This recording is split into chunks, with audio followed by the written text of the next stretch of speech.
lovely people, welcome to part 2 of my January reading wrap up.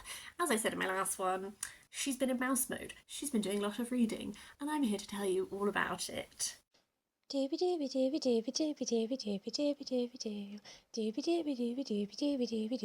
Sophie Vlogs. I'm going to start off with A Pale View of the Hills by Kazuo Ishiguro. I, as you know, have been on an Ishiguro kick. This was his first published work, and I loved it. I had a great time again. It's very little. It was interesting reading someone's first work compared to like their later work and seeing what types of themes remain and what is slightly different. This is the first of his works that I've read that has been set in Japan. In the story of Etsuko, who is a Japanese woman who is now living in the UK. In contemporary time, her daughter has passed away by suicide, and her other daughter is here to stay with her, and it causes her to reminisce about when she was in Japan and this woman that she knew there. Sachiko was a woman who she had an odd friendship with. And so this flashes between the two. It's classic Ishiguro in that, you know, unreliable narrators, let's look at the concept of memory, let's look at the concept of recollection, etc. I think it's also classic Ishiguro in that I spent a lot of the time enjoying it, but it wasn't till very much closer to the end that I had that real turn moment where I was like, I get what you're doing, I'm absolutely loving it, I'm here for it. Like, I always tend to have like a little bit of time where I'm sitting with something and I'm like, ooh, this is really gonna vary depending on how it all gets brought together. And it's very short, but I think that there is, oh god, there's like a sentence or two quite near the end that completely turned. I think if you are like, you could pick up on bits, but there's like a little moment that completely like flips it, confirms your thoughts, all that kind of thing, that just like makes the whole narrative turn and then makes you sit there and be like, okay then, right. I don't want to spoil anything by talking about that side of things too much. I think there's a really interesting kind of relationship between looking at Japan after the end of the Second World War and also like Etsuko's life and how it's turned out, because Etsuko really like, you know, in this contemporary time, she's no longer with her husband, one of her daughters has died, and you never really get like a straight up answer from her about how she feels about any of that. You kind of get it through lots of little moments and like inferences and things that other people say, and it's quite similar with then when you're looking back at her life in Japan and how things turned out after the Second World War. There's a really similar thing there with there's a lot of psychological wounds that are not being openly spoken about. So you get to see the way that different side characters, like, you understand what their life was and what their life is now, and it's now like spelled out that that's not how they would have necessarily wanted their life to go, but you get to see that. And it's also similar in when Etsuko is like reminiscing. Is it's one thing I really noticed was how often people tell her not, oh, you look so sad, oh, don't be sad about this, don't be worried about this, and she always in her narrative is like effectively like, what are you talking about, I'm fine. And it's like, well, clearly if everyone is saying don't be sad about this, don't look sad about this, don't worry about this, like, clearly you look as if you're, clearly there is a sadness there that you're ignoring, that you're not telling us. And it reminds me a lot of in When We Were Orphans by Ishiguro, that narrator, like, there's a number of moments where like someone says something like, oh, I'm sorry about what they did earlier, blah, blah, and you have no idea what they did earlier, and the guy brushes it off, but you have just enough to infer what might have happened and why and what he might be feeling about it, but he doesn't tell you anything. And it's kind of like that with Etsuko, with both the older and the contemporary narrative. Is so much of how she is feeling, you just have to like pick and get from these little bits. Such a doubling. It always makes me think of Margaret Atwood has such a thing about like twins in narratives, doesn't she, where she like makes these women who are like doubles or foils to each other. And I felt that a lot with this, with Etsuko and Sachiko, with the way that they are like foils of each other and doubles, and this mirroring of the different experiences, and but how there's a similarity between them and there's like a core overlap and all this kind of thing. So if you would like to talk about this with spoilers, please leave me a comment down below, because I do have feelings about the endings. I just don't want to do anything to spoil it, but that was great. I loved it. Non-fiction that was on my 26 in 26 list. I bashed out 2 books from my 26 in 26 list this month, actually. One of them I talked about in my first video, but I forgot to say anything about it being part of that project. But this one, Don't Forget We're Here Forever, A New Generation's Search for Religion by Lamorna Ash, was one of my most anticipated books. I went to a talk by Lamorna Ash, which was absolutely fascinating. I really enjoyed this. This is her going on a bit of a journey with understanding why so many young people now are being increasingly drawn to faith. But it's also really, that's like how it was like sold to me, but actually it's more of a exploration about like contemporary Christianity and what that currently looks like. And as someone who's not religious, I just find like explorations of faith quite interesting. And this has an interesting like journey of, she starts off and the seed of this book is that 2 people she knows who are in a comedy double act both had these like radical conversions to Christianity where they wanted to like become a priest, like really dedicate themselves to faith, and she was very intrigued by that, so she shadows them, and then she ends up just shadowing lots of different people from different walks of faith, and in doing so she goes on a journey herself and comes to a realization about her own relationship with faith. And I found that sort of like exploration really interesting. I love how she writes. It opens this book with this biblical story of Jacob wrestling with the angel, and that's something that kind of like runs throughout the book, is this idea of faith as something that you wrestle with, and the act of wrestling as something that changes you. She talks about Paul/Saul and how one can retain one's original self whilst also like adopting this new version of real self, and all of this kind of thing. I think that she has this quite reflective, philosophical way of writing that I really enjoy reading, and is also what I found most engaging about her actual talk about the book.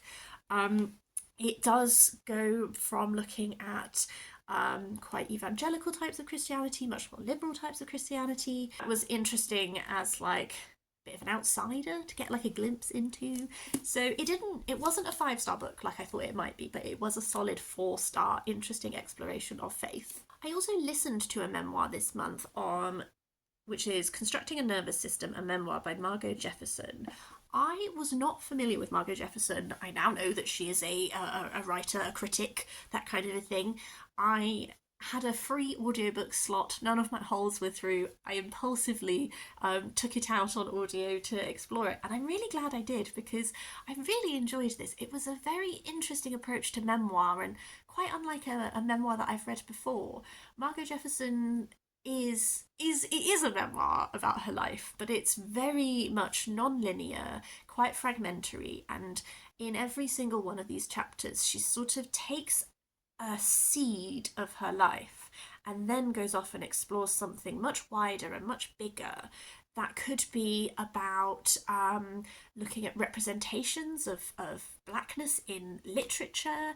It could be looking at, she does this whole essay that is about music and Ella Fitzgerald and all of this kind of thing, which was fascinating. She really like takes a seed of her life and then explores something much bigger, and up with enough of a sense of her. Like, I didn't know anything about this woman, and I feel I have enough of a sense of those like key moments in her life, key like themes of her life, like preoccupations of her life. Like I have enough of a sense of her that I do think it fulfills that like memoir thing. But also, I guess if you are a critic and so much of your life is about responding to other media, like literature, like music, like politics, like all of this, like I guess that's such an interesting way of filtering one's life, is by zooming out and then engaging in this type of criticism. So I found it's very, very short, 200 and something pages, I think. She has such a wonderful vocabulary also, I should really say. The audiobook narrator, who I did not write down, but it will be in the description, a wonderful voice of which to receive this information. She enunciated beautifully, and it therefore meant that I was really aware of like the vocabulary, the choices. Like, you know, a lot of memoirs, when they are written by a person who is famous for a thing, like I often find myself, it's not the style of the memoir that is like striking to me, but I enjoy learning about that person. Whereas this was one where I was really like, oh, this is a person who loves language, this is a person who is being extremely purposeful about the wording that they are using, and I really enjoyed that. So I definitely want to read more Margo Jefferson, and this is a person who I now need to like go off, and she definitely does have other books, and they are available on my library app, so I will for sure have to do another one at some point. Let's do two graphic novels quickly. They are quite different to one another. The first one is Sinister, Dexter. This is a 2000 AD Ultimate Collection. This is 2000 AD is a British sci-fi fantasy like comic that has been running in the UK for a very, very long time, and it has lots of different comics every issue. And Sinister, Dexter are one of the like famous ones. My dad buys me a 2000 AD collection for Christmas and birthday every year, and then we talk about them. I'm familiar with Sinister, Dexter already from childhood reading of these comics. This is by Dan Abnett, Anthony Williams, Simon Davis, Steve Yowell, and Greg Staples. This is volume one. It's not the first Sinister Dexter comics. It is sort of like a this is the best place to start kind of thing, which was fun because when I have read them before, it's been, you know, just the ones that my dad was buying when I was younger that I would read. They are like gun sharks, hitmen. It's quite influenced by Tarantino and specifically like Pulp Fiction specifically. It was fun. I don't actually have much to say about it. It's like, you know, gun sharks and show offs and all that kind of thing. The other comic was from my lovely friend Mark for Christmas. This is A Frog in the Fall and Later On by Linnea, Sterte. And I have to say, this was my first 5-star read of the year, actually. I loved this so much. I'm a woman of differing influences. Yes, I will read the gun shark book, but then I will lose my goddamn mind about a little frog going on a journey and having a wonderful adventure with other frogs. And this is so wholesome and so lovely. It's literally just about this young frog who's never experienced autumn and winter before, and he ends up going on this journey with these other frogs, and he sees places that he's never been to before, and he interacts with like the spirits of trees and like different animals and all that sort of thing. It is just this most wonderful journey narrative that has a heart to it. It has this lovely like sparse style that I found really compelling. It's a happy little tomato. This is how I feel. Loved it so much. Thank you, Mark, very kindly. I did listen to another memoir actually in January, and that is Be My Baby by Ronnie Spector with Vince Walden. So Ronnie Spector is best known as the lead singer of the Ronettes. Be My Baby was their most famous hit. I love that song. I didn't know anything about her life, so I just picked this up on a whim. It's narrated, the audiobook, by Rosie Perez, who has such a strong Brooklyn accent, and she really like delivered the like characterful narration style. Like yeah, it was a good audiobook listen. I love doing a music biography, as you well know, a little music memoir. I'm really enjoying them at the moment. This was an interesting snapshot into this time where, like, you know, the Ronettes were slightly more rock and roll at the time than like the other, like the Shirelles and like the other girl groups. They had that slight like little grit to them, which is funny now because you're like, Be My Baby, really rock and roll, but it is. And they also overlapped with a lot of this, like the Beatles, the Rolling Stones, all of that kind of thing. So I found the early part of the memoir really interesting to get an understanding of like how the Ronettes came to be. Like they broke through at such a young age that was like really interesting. Ronnie Spector ends up being married to Phil Spector, who is famous for his like wall of sound music production, but is also famous for being an absolutely awful human being. So I would say that, like, trigger warning, if you don't know anything about her life, this isn't just a straightforward like music memoir. Actually, about halfway through you really get into the experience of being married to a man who was extremely psychologically and emotionally abusive and extremely controlling and manipulative, and did go to jail for murdering a woman.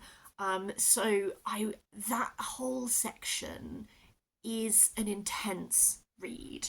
It is really sad to see how easy it is for things to become your normal. And she does mention a couple of times like the little tiny infringements on her privacy, which she didn't think anything of at the time, but then you end up in this situation where like she literally had to run away within barefoot, left everything behind, including children, and just to escape this man. So in that sense, that whole side of it is actually quite intense to read, so go in mindfully. I did find it a very illuminating listen.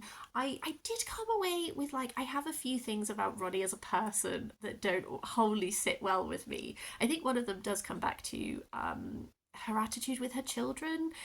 She ends up with Phil, they adopt first one baby, and then as a Christmas present, he adopts twins for her.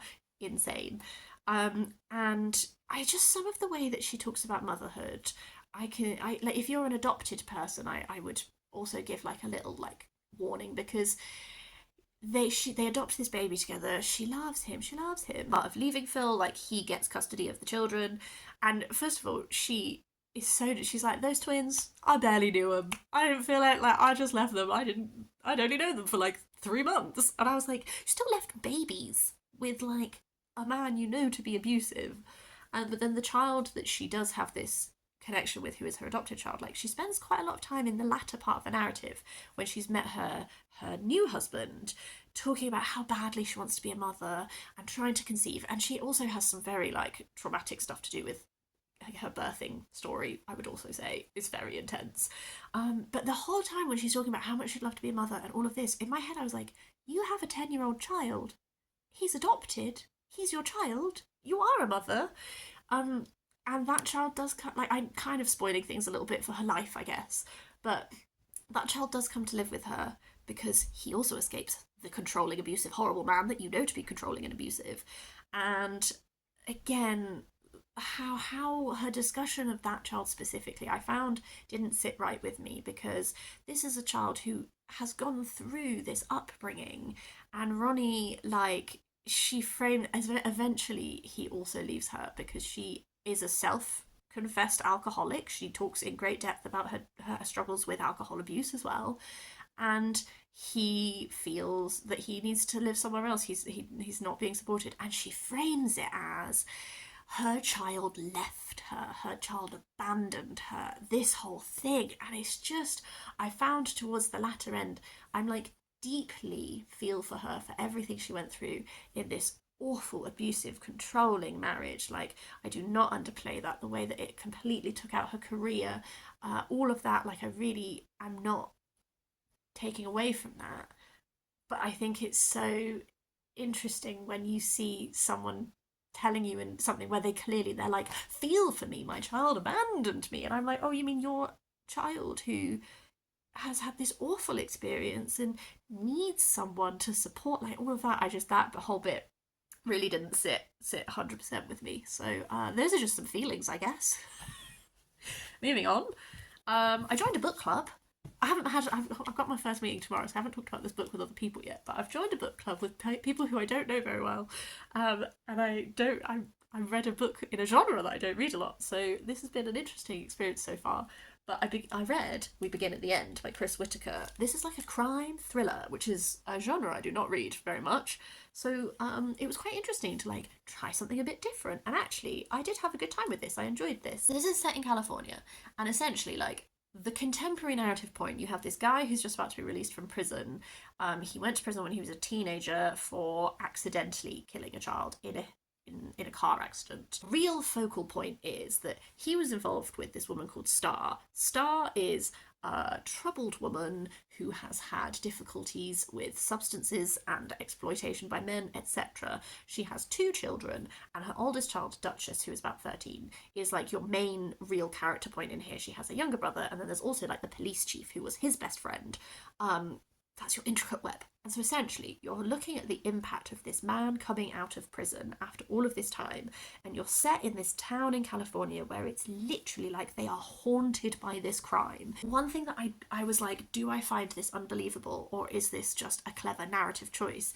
Is that like every man in this book is obsessed with Star, pretty much. They all seem to have crystallized in their like high school selves. And I do think that's like an interesting narrative choice in regards to like this person who went to prison when he was a teenager and therefore has not had a lot of these life experiences and is coming back out into the world. But like so many of these other men are like so crystallized in, you know, you have the person who was really a jock in high school who's really popular, but like he's frozen in that point and his life has not gone to what it would be. You have this other person, like so many of these relationships are like the same thing that they were over and over. So that was like an interesting side. There is a string of events get set off in this by Duchess unintentionally that lead to tragedy and all of this kind of thing. So it's quite a slow paced in that a lot of this is waiting for things and like a creeping sense of like, oh god, this person is after you, will they find you, when will they find you, all of this sort of like side of things. So it's not like the paciest plot book, but I think what made it like more enjoyable for me was that like that character aspect is there. Like there is this like sense of inevitability of like the past repeating itself, and or is it, and like legacies and all of this kind of like swirling topics. I found that kind of side of it quite interesting. Um, it's also interesting because Vincent King, who is the guy who was in prison, who's come out of prison, like, is someone who is like so present in this book as an idea, and yet so absent in this book as an actual person. Like, you never get anything from his perspective. So much of it is other people's opinions of him and other people's perceptions of him and all that kind of thing. That it is an interesting, like, suffusion of the text whilst also an absence in the text. Anyway, waffle. Actually had quite a fun time with it. My second 5-star book of the year was another audiobook. I've been doing a lot of audiobooking. This is Ransom by David Malouf. This is a wonderful interpretation of the scene of the Iliad after Achilles has killed Hector, and he has been maiming this body, refusing to allow it to have burial rites. King Priam goes to him in the night and wants to ransom his child's body. And it's a very affecting moment in the Iliad. I love the Iliad. If you didn't know that already, I'm a big fan. And I love books that are riffing off of the Iliad. I think what I loved so much about this was, again, it's quite a short book, 200 and something pages, maybe just about 300, can't really remember. It gives so much space to what is actually not a very long moment in the Iliad, and it really spools out of there, fleshing out different characters and their motivations. So it's split into parts, and like one part you like begin with Achilles in his rage at the death of Patroclus, and you really get a sense of that.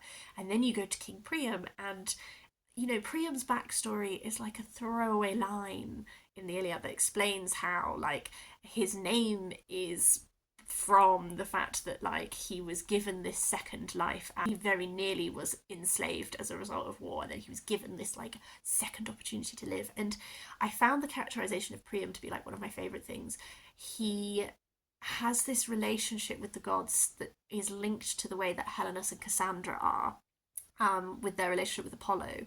So he has these moments where he can see the gods when other people cannot, and he receives this vision of what he must do to get his son's body back is to strip away everything kingly about him and to just be the man that he is, the father of a child. and that's the vision he has, and then you're following him trying to make that vision into a reality. And like, so many of the people in his life do not understand because they've all been brought up as royals, and they're like, what are you talking about? Like, okay, here's a fancy chariot. And he's like, no, I have to be humble, I have to take off all of these trappings and just be the man. And even when he tries to do that, he isn't 100% successful because he's never been brought up as a man. And so there's this wonderful relationship with the guy who owns the mules and the cart through with which he is traveling to the camp, and you have this real look at their journey there together. And it's like this normal man who is teaching him how to be a normal man, like put your feet in the stream to cool down. And then Priam gets this vision of what it might be like to be a whole life he could have as a normal person. I don't know, that relationship between the two of them was so it was one of my favorite things. I found it so moving, uh this further step along the journey of trying to shrug off who one is, but also innately not really necessarily being able to do that, and then the culminating scene whereby he interacts with Achilles. And I do think simultaneously, I think there is something to be gained from reading this having read the Iliad. There are little nods and allusions and all that kind of thing. There is a, because you've already read it, you already understand, like, when Priam arrives and Achilles mistakes him for his own father. There's all of these links to what it is like in the Iliad. The flip side is that there is more subtlety to the Iliad. This definitely is a telling that takes the implicit and makes it explicit. But I enjoyed that because I don't mind that in because it's quite a short book anyway. But equally, if you've not read the Iliad but you are interested in reading the Iliad, I think this is a really accessible way of approaching quite a pivotal scene, but also quite a scene that's not like, doesn't take that long in the narrative, but it gives you, because of that making implicit explicit, it, there are moments when reading it I was like, oh, you've taken this seed that's earlier in the Iliad and you've just brought it in here to then be able to discuss this kind of a thing, like fate and legacy and what will come, Achilles' own child who will come to Troy, and all this sort of thing. And I think that it is potentially quite an accessible way of getting a sense of some of those conversations and threads that then, if you were then to read the Iliad, when you would get to those bits, you would be like, oh, this is what that bit was picking up on. This is like a throwaway line, but I see this now, and all that kind of thing. Like, I think there's a benefit both ways. I just really loved it. I've been doing a lot of audiobooking because I am very well, it turns out I've got no iron in my body and I'm so tired. So I've been doing a lot of, like, my eyes are too tired to read and I'm just like listening to audiobooks. And so this was one where I think it took me like 24 hours and I was just like, ooh, I love the Iliad. Ooh, I love Achilles. So I just had a moment, to be honest with you. Final two books. Let's go fiction, non-fiction. The Book of Chameleons by Jose Eduardo Agualusa, which is translated by Daniel Hahn. Yes, it is. This is my second book by this author. It's an Angolan author. I came to him through my Read the World project and I enjoyed him enough that I wanted to read a second book. This was a really, like, unlike anything I've read before book. It is narrated from the perspective of a lizard, not a chameleon, but a gecko, who lives on the wall of this house. And he is observing the man who lives in the house. And the man who lives in the house, like, his kind of job is that, like, he invents backstories for people. So people will come to him and be like, I need a new backstory where I have a connection with this type of person or whatever. And then he, like, invents these stories for, like, what your life could have been, and he, like, finds photographs and all this, like, back it up and everything. So the sort of, I guess like the inciting part of this is this man comes to him and is requesting this backstory and then seems to adopt it so deeply, like that he like is talking as if, like, and you're like, we know that this isn't your backstory, like, what are you doing? And it really explores that, like, kind of idea of, like, identity, personal history, the history of the history of this place in a wider context and all this kind of thing. It sets off a whole train of events, is what I'm saying. And also, as you read this, you begin to understand how this gecko got to be here, why there is a gecko, why the gecko understands people, and you get like the gecko's backstory too. The Book of Chameleons is not because this is narrated by a chameleon, but because one thing that we are obviously exploring is the nature of identity, the nature of camouflaging oneself, the nature of shrugging off old skins and adopting new skins and responding to situations in different ways, and all this kind of thing. It read like very much almost like short stories all in the same world and following the same characters. Like, this is literally one chapter is just that, and they all have like individual page. Like, it's such a short little fragmentary book. As such, I came away from it feeling a little like, I don't know if it all wholly came together for me, but this idea of like, there's like a randomness to some of the events. There's like picking up on inconsistencies of things and questioning them. I don't know. It almost is like going through a photo album and seeing all these little snapshots. It's one that I think I'm still pondering. So I enjoyed it, and I am interested in reading more of his work for sure. Both books I've read by him have been like quite specific and unlike anything else that I've read, and I've enjoyed that. But also both books, I've felt at the end an ever so slight like lack of something, and I don't really know what that is, and maybe that's just because I'm not always great at reading things that are fragmentary. Finally, a non-fiction. This is The Queen's Agent, Francis Walsingham at the Court of Elizabeth I by John Cooper. This is all about Francis Walsingham, who was a courtier in Queen Elizabeth's court. He was head of this like spy network, and as such was involved in a lot of like plots, foiling of plots, and political machinations and all that kind of thing. This was an enjoyable biography slash non-fiction book about this time, because really, actually, I would say I thought that this was going to be much more focused on like him as a spy master, just based on some of the like blurb, whereas really it's kind of both about him, but also there's like, number one, he died fairly young compared to like now. And then also like there's a lot of this that is just like telling you the history of the time, because it's like, well, so it's a bit of like a potted history of Elizabeth's reign and certain like political events like the Babington plot and all that kind of stuff, mixed in with like, and what was Francis Walsingham's specific role in that kind of thing. So I found it enjoyable. I found I don't think I'd realised that he dies in like when he's like 50 or something. So like it kind of felt a little bit like we had lots of stuff going on. It's this bit. It says it's a story of secret agents, cryptic codes, and ingenious plots. And I was like, it wasn't as like spy centric as I thought it was going to be, but it is like it is like a perfectly readable like snapshot of Elizabeth's reign and some of the politicking that was happening behind the scenes. That's everything I read in January. Would love to hear. Do you have thoughts on any of these ones? Do you have any thoughts on anything else? Please do leave me a comment down below. But otherwise, I will see you next time for something different, and I hope you have a really, really nice day.